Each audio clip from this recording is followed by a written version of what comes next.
वंदे मातरम बच्चों, आज हम कक्षा 6 विषय हिंदी पाठ 17 सात सास में पास इस पाठ के अंतर्गत आगे की जानकारी प्राप्त करने की कोशिश करते हैं।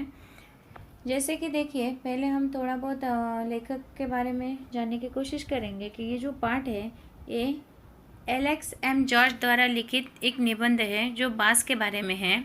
बांस भारत के उत्तर पूर्वी क्षेत्रों के 7 राज्यों में बहुत ही अधिक मात्रा में पाया जाता है। यहाँ के कई समुदाय के कारण यहाँ का भरण पोषण बांस से ही होता है। तो वो किस प्रकार से होता है, या वो बांस से कौन कौन सी वस्तुएं बनाते हैं, या बांस को जो उपयोग है वो किस प्रकार से करते हैं, इसके बारे में आज हम अधिक जानकारी इस पाठ के अंतर्गत पढ़ने की कोशिश करते हैं। देखिए, पहले मैं पाठ पढ़ूंगी, फिर बाद में आपको समझाने की कोशिश करती हूँ। सास सास में बांस। एक जादूगर थे चंगकी चंगलनवा, जिनका नाम क्या था, चंगकी चंगलनवा। अपने जीवन में उन्होंने कई बड़े बड़े करतब दिखलाए। अब करतब अर्थात देखिए करामत, या फिर जो कहते हैं हम करामात, ऐसे कि एक जादूगर थे जिनका नाम क्या था, चंगकी चंगलनवा। अपने जीवन में उन्होंने कई बड़े बड़े करतब अर्थात करामतें दिखलाई थी। जब मरने को हुए तो लोगों से बोले, मुझे दफनाए जाने के छठे दिन मेरी कब्र खोद कर देखोगे तो कुछ नया सा पाओगे। अब देखिए कि उन्होंने क्या कहा था कि अपने जीवन में उन्होंने कई बड़े बड़े करतब यानी कि कारनामे तो किए थे, करामतें तो दिखाए थे, लेकिन उन्होंने जब वो मरने की स्थिति में आए या वो जब उनका मृत्यु का समय नज़दीक आया तो उन्होंने लोगों को क्या कहा कि मुझे दफनाए जाने के छठे दिन मेरी कब्र खोद कर देखोगे तो कुछ नया सा पाओगे। अब देखिए, दफनाना अर्थात मुर्दों को ज़मीन में गाड़ने का काम जो किया जाता है या जो क्रिया होती है उसे दफनाना कहते हैं। तो उन्होंने कहा था, किसने, चंगकी चंगलनवा ने, कि मुझे दफनाए जाने के छठे दिन, कौन से दिन, तो छठे दिन मेरी कब्र को खोद कर देखोगे तो कुछ नया सा पाओगे, यानी कि कब्र खोद के देखोगे तो आप लोगों को कुछ नया मिलेगा। कहा जाता है कि मौत के छठे दिन उनकी कब्र खोदी गई और उसमें से निकले बांस की टोकरियों के कई सारे डिज़ाइन। लोगों ने उन्हें देखा, पहले उनकी नकल की और फिर नए नए डिज़ाइन भी बनाए। अब देखिए कि ऐसा कहा जाता है कि जब उनकी मौत के छठे दिन के बाद उनकी कब्र जब खोदी गई तब देखा कि उसमें से बांस की टोकरियाँ निकली जिसमें बहुत सारे डिज़ाइन थे, यानी कि कई सारे अलग अलग डिज़ाइन थे जो लोगों ने उन्हें देखा और पहले उनकी नकल की और फिर उन नए डिज़ाइन भी बनाए। इस प्रकार आगे देखिए, भारत के विभिन्न हिस्सों में बहुतायत में होता है। बांस जो है वो भारत के विभिन्न हिस्सों में बहुतायत में होता है। बहुतायत यानी बहुत अधिक। बांस जो है भारत के विभिन्न यानी कि विविध जो राज्य है या हिस्से है या विभाग है, उन विभिन्न हिस्सों में अर्थात भागों में बहुतायत अर्थात बहुत अधिक मात्रा में बांस होता है। भारत के उत्तर पूर्वी क्षेत्र के 7 राज्यों में बांस बहुत उगता है। जैसे कि मैंने आपको बताया कि भारत का जो उत्तरी पूर्वी भाग है वहाँ पर उस क्षेत्र में देखा जाए तो 7 राज्यों में बांस बहुत उगता है। 7 राज्य जो है उन 7 राज्यों में भारत के उत्तर पूर्वी क्षेत्र के जो 7 राज्य है उस 7 राज्यों में बांस बहुत ही उगता है। इसीलिए वहाँ बांस की चीज़ें बनाने का चलन भी खूब है। और इसी कारण आपको पता है जो चीज़ जहाँ पर उत्पन्न होती है वहाँ पर उस चीज़ के कई उत्पादन पाए जाते हैं। तो उसी प्रकार से इन 7 राज्यों में जो बांसों का बहुत अधिक यहाँ पर उत्पादन होता है, तो इसीलिए वहाँ पे बांस की चीज़ें बनाने का चलन भी खूब है, यानी कि अधिक है। चलन अर्थात रिवाज। सभी समुदाय के भरण पोषण में इसका बहुत हाथ है, यानी कि जितने भी वहाँ पे समुदाय है उन सभी समुदाय में उन लोगों की जो जीवन गृहस्थी है या खान पान की जो भी व्यवस्था है या भरण पोषण का जो भी कुछ हाथभार है या फिर कुछ जो भार है, तो ये ज़्यादातर इस बांस पर ही चलता है। यहाँ हम खासतौर पर देश के उत्तरी पूर्वी राज्य नागालैंड की बात करेंगे। अब यहाँ पर खासतौर पर कौन से राज्य की बात हो रही है, तो नागालैंड राज्य की बात हो रही है कि यहाँ पर खास तौर पर देखा जाए तो देश की उत्तरी पूर्वी राज्य नागालैंड की बात करेंगे। नागालैंड के निवासियों में बांस की चीज़ें बनाने का खूब प्रचलन है। प्रचलन अर्थात चलन। अब देखिए नागालैंड के जो निवासी हैं यानी कि वहाँ पे रहने वाले जो लोग हैं वो बाँस की चीज़ें बनाने में खूब यानी कि बाँस की चीज़ें बनाने का वहाँ पर बहुत खूब अर्थात अधिक मात्रा में प्रचलन दिखाई देता है। इंसान ने जब हाथ से कलात्मक चीज़ें बनानी शुरू की, बाँस की चीज़ें तभी से बन रही है। आवश्यकता के अनुसार इसमें बदलाव हुए हैं और अभी भी हो रहे हैं। देखिए इंसान ने जब से ही हाथ से कलात्मक चीज़ें बनाना शुरू किया, तब से ही बाँस की चीज़ें भी बनाई जा रही है और आवश्यकता के अनुसार इसमें बदलाव भी होते हुए हमें नज़र आते हैं। कहते हैं कि बाँस की बुनाई का रिश्ता उस दौर से है जब इंसान भोजन इकट्ठा करता था। शायद भोजन इकट्ठा करने के लिए ही उसने ऐसी दलियानुमा चीज़ें बनाई होगी। अब देखिए यहाँ पर बताया गया है कि बाँस का निर्माण कब हुआ या बाँस की जो बुनाई है वो कौन से दौर से शुरू हुई। तो जब इंसान खुद का भोजन इकट्ठा करता था तो तब शायद उसे भोजन इकट्ठा करने के लिए ऐसी दलियानुमा यानी कि जो जिसमें हम कुछ रख सकते हैं ऐसी चीज़ें उसने बनाई होगी। क्या पता बया जैसी किसी चिड़िया के घोंसले से टोकरी के आकार और बुनावट की तरकीब हाथ लगी हो। और किससे ये पता चलता है तरकीब अर्थात तरीका कि क्या पता शायद बया जो पक्षी है जैसे कि वो बया ऐसी चिड़िया है कि जो अपने घोंसले को बहुत नक्शेदार तरीके से बनाती है या बहुत ही बुनावना बनाती है कि जिसको देखकर हर कोई सोचेगा कि इस घोंसले को किस तरीके से बनाया गया होगा। तो इसी से शायद टोकरी के आकार और बुनावट का जो तरीका है तरकीब अर्थात तरीका वो हाथ लगा होगा। यानी कि क्या पता जो लोग बया नाम की जो चिड़िया है जो अपना घोंसला बहुत ही अच्छे से बुनती है, तो उस घोंसले को देखकर ही शायद लोगों ने टोकरी के आकार और बुनावट की जो तरकीब है या तरीका है उन्हें सीखा होगा।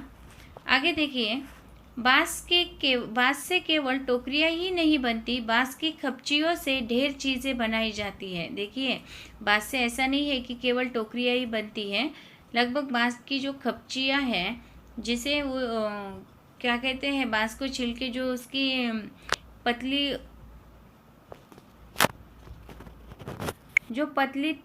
परत होती है वो किसी एक औजार से खींची जाती है और छिलके जैसे उसे निकाला जाता है। तो बाँस की जो खपचियाँ होती है उससे ढेर चीज़ें बनाई जाती है। अब उससे कौन कौन सी चीज़ें बनाई जाती है तो देखिए जैसे तरह तरह की चटाइयाँ, टोपियाँ, टोकरियाँ, बर्तन, बैलगाड़ियाँ, फर्नीचर, सजावटी सामान, जाल, मकान, पुल और खिलौने भी। अब देखिए बाँस से केवल टोकरियाँ ही नहीं बनाई जाती बल्कि बाँस की जो खपचियाँ हैं या उसकी जो पतली पतली परत खींची जाती है या निकाली जाती है, तो उस पतली पतली परतों से या फिर उसकी पतली पतली जो सतह रहती है ऊपरी, तो उससे तरह तरह की चटाइयाँ भी बनाते हैं, टोपियाँ भी बनती है, टोकरियाँ भी बनती है, बर्तन भी बनाए जाते हैं, बैलगाड़ियाँ भी बनाई जाती हैं, फर्नीचर, सजावटी सामान, जाल, मकान, पुल और खिलौने भी बनाए जाते हैं। यानी कि केवल बाँस से टोकरियाँ ही नहीं बनती तो ढेर सारी चीज़ें बनाई जाती है, जिसमें कौन कौन सी चीज़ें हैं तो चटाइयाँ, टोपियाँ, टोकरियाँ, बर्तन, बैलगाड़ियाँ, फर्नीचर, सजावटी सामान, जाल, मकान, पुल और खिलौने भी। असम में ऐसे ही एक जाल जकाई से मछली पकड़ते हैं। छोटी मछलियों के लिए इसे पानी की सतह पर रखा जाता है या फिर धीरे धीरे चलते हुए खींचा जाता है। बाँस की खपचियों को इस तरह बांधा जाता है कि वे एक शंकु का आकार ले लें। इस शंकु का ऊपरी सिरा अंडाकार होता है और निचले नुकीले सिर पर खपचियाँ एक दूसरे में गुथी हुई होती है। अब देखिए यहाँ पर जो असम में एक जाल बनाया जाता है जिस जाल को क्या कहते हैं जकाई, यानी कि मछली जकाई से क्या कहते हैं करते हैं वो तो मछलियाँ पकड़ते हैं। अब देखिए असम में मछली पकड़ने के लिए जाल जकाई लगाया जाता है। यह बाँस की खपचियों से शंकु के आकार में बनाया जाता है और देखा जाए तो इसे छोटी मछलियों को पकड़ने के लिए इसको पानी की सतह पर रखा जाता है या फिर धीरे धीरे इसे चलते हुए खींचा जाता है। बाँस की खपचियों को इस तरह बांधा जाता है कि वे किस प्रकार से दिखाई देती है, तो हमें शंकु के आकार की दिखाई देती है। शंकु अर्थात खूंटी, खूंटी के आकार की दिखाई देती है। और फिर इस शंकु के ऊपरी सिरा जैसे अंडाकार अंडे के आकार का होता है, और निचले जो सिरे हैं उसके वो नुकीले होते हैं, और खपचियाँ एक दूसरे में गुथी हुई यहाँ पर दिखाई देती है, जैसे कि हम चित्र में देख रहे हैं। तो ये क्या है, एक प्रकार का मछली पकड़ने का जकाई नाम का जाला है, जो असम में मिलता है या असम में इसका इस्तेमाल होता है। खपचियों से तरह तरह की टोपियाँ भी बनाई जाती हैं। असम के चाय बागानों के चित्रों में तुम लोग ऐसी टोपियाँ पहने दिखे होंगे, और हाँ, उनकी पीठ पर टंगी बाँस की बड़ी सी टोकरी देखना न भूलना। अगर हम देखते हैं कि बहुत बार क्या होता है कि जैसे आसाम की जो चाय बागानें हैं या जहाँ पर चाय बनती है, जिन बागों में चाय बनती हुई दिखाई देती है, तो वहाँ पर भी उस बागानों में जो औरतें काम करती है, तो उनके हमने चित्र लगभग देखे हैं कि असम की चाय के बागानों के चित्र हम लोगों ने देखे हैं कि ऐसी टोपियाँ पहने वहाँ पर स्त्रियाँ हमें दिखाई देती हैं। और हाँ, उनकी पीठ पर टंगी बाँस की जो बड़ी सी टोकरी होती है, उसे देखने के लिए न भूलने के लिए लेखक ने हमें कहा है। लेकिन जब भी हम असम की चाय की बागानों के चित्र देखते हैं, तो उसमें लगभग हमें ये जो बाँस की टोकरियाँ हैं, उनके पेट पर टंगी हुई बाँस की बड़ी सी टोकरी दिखाई देती है। आगे देखिए, यहाँ पे कुछ दिया है कि बाँस से मेरा रिश्ता। बाँस का यह झुरमुट मुझे अमीर बना देता है, कि बाँस का जो झुरमुट है वो अमीर बना देता है। इससे मैं अपना घर बना सकता हूँ। बाँस से हम क्या बना सकते हैं, घर भी बना सकते हैं। बाँस के बर्तन और औजार इस्तेमाल करता हूँ। बाँस के बर्तन और बाँस का औजार भी इस्तेमाल करता हूँ। सूखे बाँस को मैं ईंधन की तरह इस्तेमाल करता हूँ, और सूखे बाँस को चूल्हे में जलाकर उसका ईंधन के रूप में भी इस्तेमाल किया जा सकता है। बाँस का कोयला जलाता हूँ। बाँस का कोयला भी जलाया जा सकता है। बाँस का अचार खाता हूँ। देखिए, बाँस का अचार भी बनाया जा सकता है। बाँस के पालने में मेरा बचपन गुजरा है। बाँस का पालना बनता है, उसमें बचपन भी गुजरा हुआ है, और मतलब गुजारा जा सकता है। कोई भी छोटे बच्चे के लिए बाँस का पालना हम बना सकते हैं या खरीद सकते हैं। पत्नी भी तो मैंने बाँस की टोकरियों से जरिए पाई है। पत्नी भी उन्होंने किसके जरिए पाई है, तो बाँस की टोकरियों के जरिए ही पाई है। और फिर अंत में बाँस पर ही लेटकर मुझे मरघट में ले जाया जाएगा।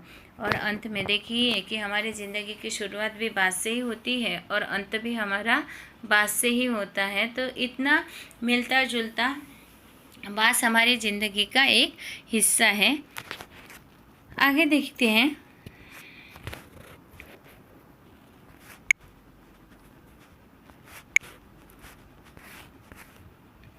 जुलाई से अक्टूबर घनघोर बारिश के महीने में, देखिए जुलाई से लेके लगभग अक्टूबर महीने में घनघोर बारिश के महीने हैं। ये महीने देखे जाए तो कैसे हैं, तो इस महीनों में अधिक बारिश होती है, यानी लोगों के पास बहुत सारा खाली वक्त, या कहो आसपास के जंगलों से बाँस इकट्ठा करने का सही वक्त। अब देखिए कि ये जो जुलाई, अगस्त, सितंबर और अक्टूबर, ये 4 महीने का जो समय है, इसमें बारिश अधिक होने के कारण यहाँ के लोग जो है, इनके पास बहुत सारा खाली वक्त अर्थात समय होता है, जिसके चलते वो क्या करते हैं कि आसपास के जंगलों में जाकर बाँस इकट्ठा यानी एकत्रित कर लेकर आते हैं। आमतौर पर वे 1 से 3 साल की उम्र वाले बाँस काटते हैं, और लगभग देखा जाए तो वो कौन से बाँस काटना पसंद करते हैं, तो 1 से 3 साल तक, यानी कि जिस बाँस की उम्र लगभग 1 साल से 3 साल तक की उम्र हो, ऐसे बाँस। बूढ़े बाँस सख्त होते हैं और टूट भी जाते हैं। जो बूढ़े बाँस होते हैं वो सख्त होते हैं, यानी कि कड़क होते हैं, कठिन होते हैं, तो वो तुरंत क्या हो जाते हैं, टूट जाते हैं। बाँस से शाखाएं और पत्तियां अलग कर दी जाती हैं। इसके बाद ऐसे बाँसों को चुना जाता है जिनमें गांठें दूर दूर होती है। गांठें अर्थात गठान, कि आपने देखा होगा कि बीच बीच में अगर बाँस का चित्र, यहाँ पर भी देखिए बाँस का चित्र देखते हैं तो बीच बीच में एक लकीर होती है, तो ये दूर दूर होनी चाहिए। तो देखिए क्या करते हैं कि वो लगभग 1 से 3 साल तक की उम्र वाले बाँस को ही काटते हैं, बूढ़े बाँस नहीं काटते। क्यों नहीं काटते? क्योंकि बूढ़े बाँस सख्त होते हैं और तुरंत टूट भी जाते हैं। तो बाँस से शाखाएँ और पत्तियाँ अलग कर देते हैं। फिर उसके बाद ऐसे बाँसों को चुना जाता है जिनमें गांठें दूर दूर होती है, यानी कि जिनमें जो लकीर बीच में दिखाई देती है गन्ने की तरह, वो लकीरें दूर दूर हो, ऐसे बाँस को चुना जाता है। दावो यानी चौड़े चांद जैसी फाल वाले चाकू से। दावो अर्थात देखिए क्या कि एक चौड़ा चांद जैसा जो चाकू है, उस चाकू को दाव कहा जाता है। तो दावो यानी कि चौड़े चांद जैसी फाल वाले चाकू से इन्हें छीलकर खपचियाँ तैयार की जाती हैं। जो बाँस होती है उसे छीलकर खपचियाँ यानी कि उसकी पतली परत ऐसे निकाली जाती है और लंबी होती है।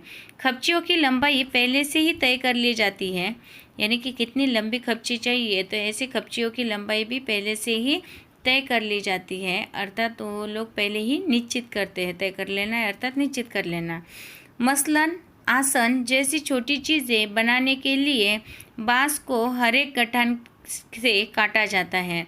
देखिए मसलन और आसन जैसे यानी बैठने के लिए जैसी छोटी जो चीज़ें बनानी है उसके लिए बाँस को हर एक गठान अर्थ यानी आपको मैंने बताया है कि गांठ, जहाँ पर मैंने कहा कि लकीर जैसा हमें बाँस के बीच में दिखाई देता है। तो जब मसलन और आसन जैसी छोटी चीज़ें बनानी होती है तो वो लगभग बाँस को हर एक गठन से ही काटा जाता है।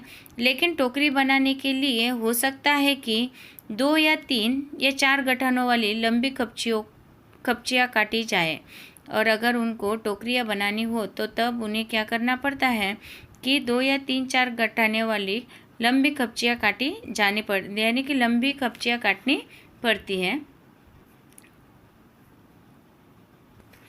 यानी कहाँ से काटा जाएगा यह टोकरी की लंबाई पर निर्भर करता है।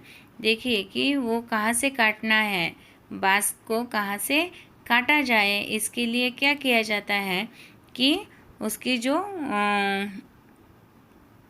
खपचियाँ है यानी कहाँ से काटा जाएगा ये टोकरी की लंबाई पर निर्भर करता है, यानी टोकरी की लंबाई पर वो निश्चित किया जाता है।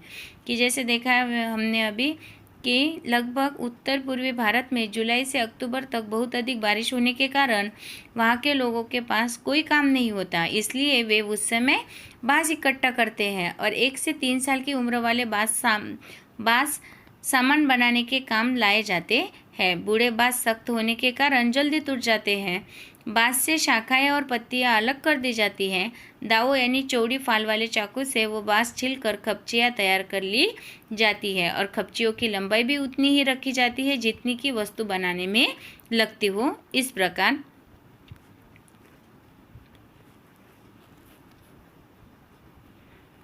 आमतौर पर खपचियाँ की चौड़ाई 1 इंच से ज़्यादा नहीं होती। देखिए जो खपची होती है उसकी जो चौड़ाई होती है वो लगभग ज़्यादातर 1 इंच से ज़्यादा नहीं होती, यानी कि 1 इंच या उससे कम ही होती है, उससे अधिक नहीं होती।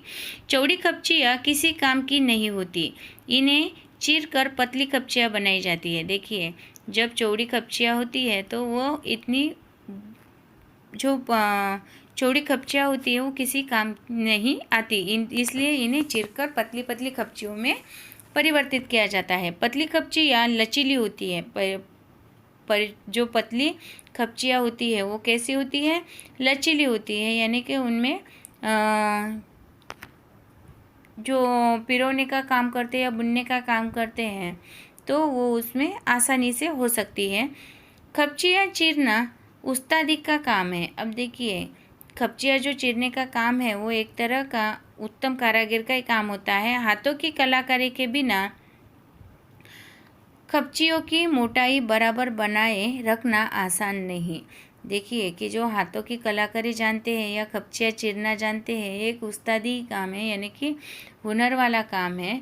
तो ये काम जब करते हैं तो ये काम कुछ आसान नहीं होता है और कलाकारी पर ही यानी कि जो अच्छा कलाकार है वही बिना खपचियों की मोटाई बराबर बनाए रखना आसान है, यानी कि खपचियों की जो मोटाई होती है वो एक साथ बराबर रखना ये काम कुछ आसान नहीं है।